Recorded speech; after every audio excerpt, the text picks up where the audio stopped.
Doa Bapa di dalam nama Yesus Tuhan, kami bersyukur dan terima kasih untuk setiap pertemuan kami di dalam kasih yang Tuhan beri bagi kami di dalam kehidupan kami. Hari ini adalah hari yang ke-7 bagaimana kami masuk di tahun yang baru dengan hati dan pikiran yang baru, lebih sungguh-sungguh lagi mengiring Tuhan di dalam kehidupan kami.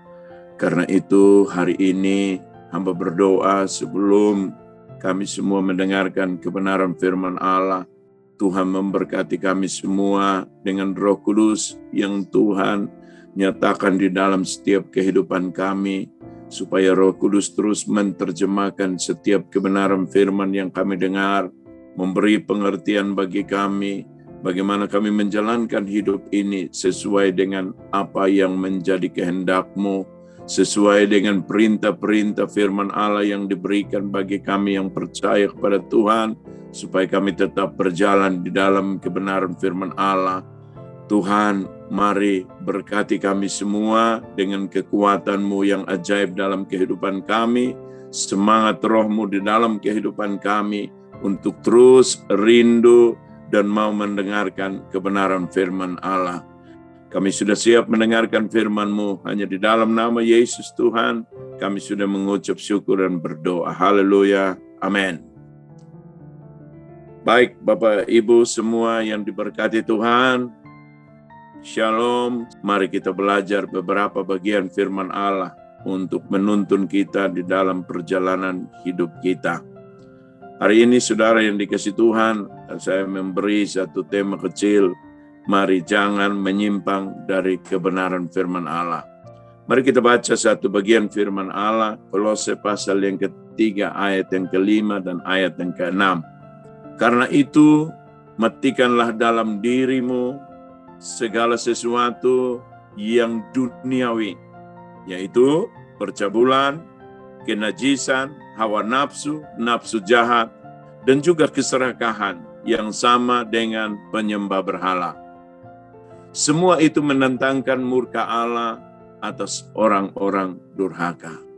Bapak Ibu yang diberkati Tuhan, pada hari ini saudara, Paulus menuliskan surat kepada jemaat di Kolose bahwa mereka harus mematikan segala keinginan-keinginan duniawi yang masih melengket di dalam kehidupan mereka. Mereka harus melepaskan supaya kebenaran firman Allah itu yang menuntun langkah kehidupan mereka. Karena itu dia menjelaskan bahwa keduniawan yang sering melekat di dalam kehidupan kita, yang membuat kita untuk menjauhkan diri dari Tuhan, yang membuat kita untuk melawan perintah-perintah Tuhan. Maka tadi ayat yang ke-6 dikatakan bahwa semuanya itu mendatangkan murka Allah atas orang-orang durhaka. Orang-orang durhaka adalah orang-orang yang tidak taat, orang-orang yang sering melawan kebenaran firman Allah, orang-orang yang masih melakukan kehendaknya sendiri, keinginannya sendiri, bukan kehendak Tuhan yang ada dalam kehidupan mereka. Karena itu kita belajar supaya benar 2023 ini kita sudah meninggalkan hawa nafsu kita, percabulan kita, keinginan-keinginan dunia yang sering melekat di dalam kehidupan kita. Supaya kita menggantikan dengan karakter-karakter Tuhan yang diberikan bagi kita di dalam kehidupan kita. Supaya kita jangan menyimpang dari kebenaran firman Allah. Supaya dimanapun kita berada, kita akan beruntung, kita akan menjadi berkat bagi sesama di dalam kehidupan kita. Saudara yang dikasihi Tuhan, dalam kitab Yosua, pasal yang ke-23, ketika Yosua sudah lanjut umur, dan setelah dia merasa bahwa tidak mampu lagi untuk bisa menjadi seorang pemimpin bagi bangsa Israel, dia memberi pesan kepada bangsa Israel. Mari kita baca dalam Yosua pasal yang ke-23, ayat yang ke-6.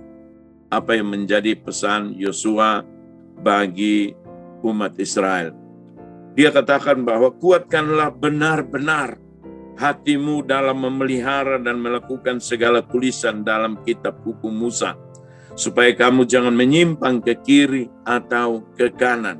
Saudara yang dikasihi Tuhan, ketika Tuhan mengganti Yosua untuk membawa bangsa Israel masuk ke tanah Kanaan, Tuhan juga berpesan kepada Yosua, dan ketika Yosua menyelesaikan tugas dan tanggung jawabnya, dia memberitahu kepada bangsa Israel bahwa keberhasilan dia untuk menjadi seorang pemimpin, saudara yang dikasihi Tuhan, adalah mengikuti setiap perintah-perintah Tuhan yang tertulis di dalam Alkitab. Karena itu Tuhan berpesan kepada dia apa yang dikatakan Musa, Taurat Tuhan, kamu jangan menyimpang ke kiri dan ke kanan supaya dimanapun kamu berada, kamu akan berhasil. Demikian pun kita, orang-orang yang percaya kepada Tuhan. Keberhasilan kita supaya iman kita makin lebih sungguh-sungguh. Keberhasilan kita adalah ketika kita mengasihi sesama, ketika hidup kita menjadi berkat bagi sesama. Itu adalah keberhasilan iman yang Tuhan beri dalam setiap kehidupan kita. Keberhasilan itu bukan menjadi satu ukuran bahwa kita punya mobil banyak, punya uang banyak, punya rumah banyak. Bukan. Keberhasilan di dalam Tuhan itu adalah keberhasilan iman yang Tuhan berikan bagi saudara dan saya. Supaya kita berhasil dalam kehidupan kita adalah hidup kita harus menjadi berkat bagi sesama di dalam kehidupan kita. Itu yang dikatakan keberhasilan.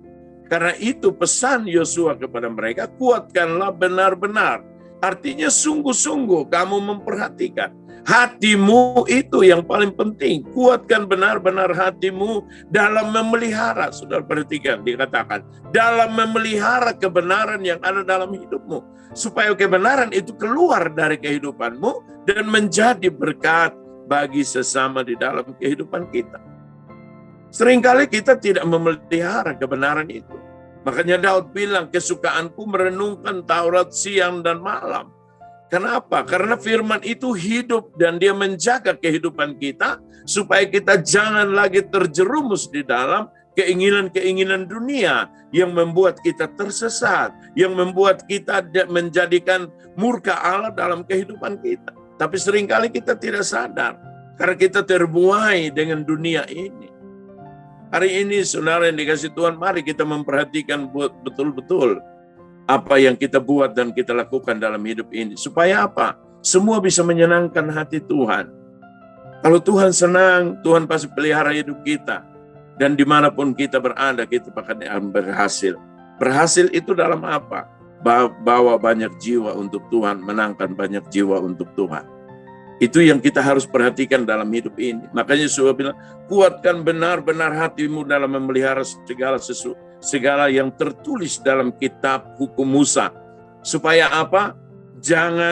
Supaya kamu jangan menyimpang ke kiri atau ke kanan.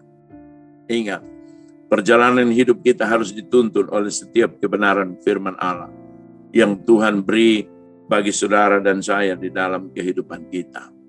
Tuhan titipkan, dia pergi ke surga, dia titipkan bagi kita semua firman Allah. Mari kita perhatikan firman Allah supaya kita hidup di dalam setiap kebenaran yang Tuhan beri bagi kita semua dalam kehidupan kita. Apa yang dikatakan Yosua ayat yang ke-16, saudara. Apabila kamu melangkahi perjanjian yang telah diperintahkan kepadamu oleh Tuhan Allahmu dan pergi beribadah kepada Allah lain dan sujud menyembah kepada mereka, maka murka Tuhan akan bangkit terhadap kamu sehingga kamu segera binasa dari negeri yang baik yang telah diberikannya kepadamu. Saudara, kalau kita melangkah salah, menyimpang ke kiri dan ke kanan, saudara yang dikasihi Tuhan, murka Allah akan turun bagi setiap kehidupan kita. Dan kita akan menerima malapetaka yang akan terjadi dalam kehidupan kita. Seringkali kita tidak sadar apa yang terjadi dalam kehidupan kita. Tapi mari kita koreksi setiap kejadian yang terjadi dalam kehidupan kita. Supaya iman kita makin bertambah dan hidup kita makin sungguh-sungguh dalam kehidupan kita. Saudara, kalau kita mau supaya kita jalan di dalam kebenaran firman Allah, saudara yang dikasihi Tuhan, mari kita belajar apa? Supaya biarkan Tuhan yang memerintah hidup kita. Tuhan yang menuntun hidup kita. Tuhan yang memimpin hidup kita. dengan Roh Kudus, dengan kebenaran firman Allah yang Tuhan beri bagi setiap kehidupan kita. Karena itu saudara, kan bagaimana kita menyerahkan hidup kita untuk Tuhan memimpin hidup kita. Paulus menuliskan kepada jemaat di Korintus, 1 Korintus 6 ayat yang ke-20, sebab kamu telah dibeli dan harga sudah lunas dibayar. Ketika kita percaya kepada Tuhan, memberi hidup ini kepada Tuhan, Tuhan sudah lunas membayar hidup kita. Jadi sekarang hidup kita harus diberikan kepada Tuhan seutuhnya, supaya firman Allah yang menuntun, memimpin hidup kita, supaya kita menjadi orang-orang yang berbahagia, orang-orang yang hidup menjadi berkat di dalam kehidupan kita, menjadi berkat bagi orang lain, supaya sukacita dan damai Tuhan itu tetap terjadi dalam kehidupan kita. Saudara perhatikan, yang pertama tadi dikatakan, jaga hatimu dan hidup sungguh-sungguh kepada Tuhan. Karena itu dalam Amsal juga berkata, jagalah hatimu dengan segala kewaspadaan. Karena dari hati ada terpancar hidup. Saudara, hati yang gembira adalah obat. Mari hati kita perhatikan di tahun yang baru ini, supaya kita tetap melangkah lewat kebenaran firman Allah. Karena itu Yesus bilang, aku jalan kebenaran. Berarti kita harus berjalan di dalam kebenaran menuju satu tujuan. Iman kita menuju tujuan. Iman, pengharapan, dan kasih. Supaya kita meraih kasih itu, supaya kita mendapatkan satu mahkota yang Tuhan beri bagi kita semua. Mari kita berdoa. Bapa, di dalam nama Yesus Tuhan, terima kasih pagi hari ini kami sudah mendengarkan firman Allah yang Tuhan beri bagi kami. Berkati kami semua, Roh Kudus bekerja dalam kehidupan kami, menerjemahkan firman Allah, menyempurnakan firman Allah yang hamba sampaikan, supaya kami semua boleh menerima dengan hati yang terbuka, menyimpan, memelihara dalam kehidupan kami, supaya kami menjadi orang-orang yang mau menjalankan hidup ini sesuai dengan kebenaran yang Tuhan beri bagi setiap kehidupan kami. Karena itu hamba berdoa bagi jemaat Tuhan yang mendengar firman Allah pada hari ini. Dekapkan kedua tanganmu di dada. Terimalah berkat daripada Tuhan pada hari ini, supaya engkau tetap diingatkan oleh Roh Kudus dalam kehidupanmu, supaya hidupmu tetap menjadi berkat di dalam kehidupan ini. Kalau ada yang sakit, ada yang punya persoalan, hari ini hamba berdoa yang sakit, di dalam nama Yesus, Tuhan engkau jamah umatmu, engkau pulihkan, engkau sembuhkan dalam nama Yesus. Yang punya masalah, engkau memberi jalan keluar oleh karena kebenaran firman Allah, memberi jalan keluar bagi orang-orang yang sungguh menerima firman Allah. Terima kasih banyak Bapa di surga. Ini menjadi doa dan ucapan syukur kami atas setiap kebenaran firman Allah. Amin. Kalau saudara punya pergumulan, tantangan, masalah, saudara mau konseling, ada nomor yang tertera. Tuhan memberkati. Shalom.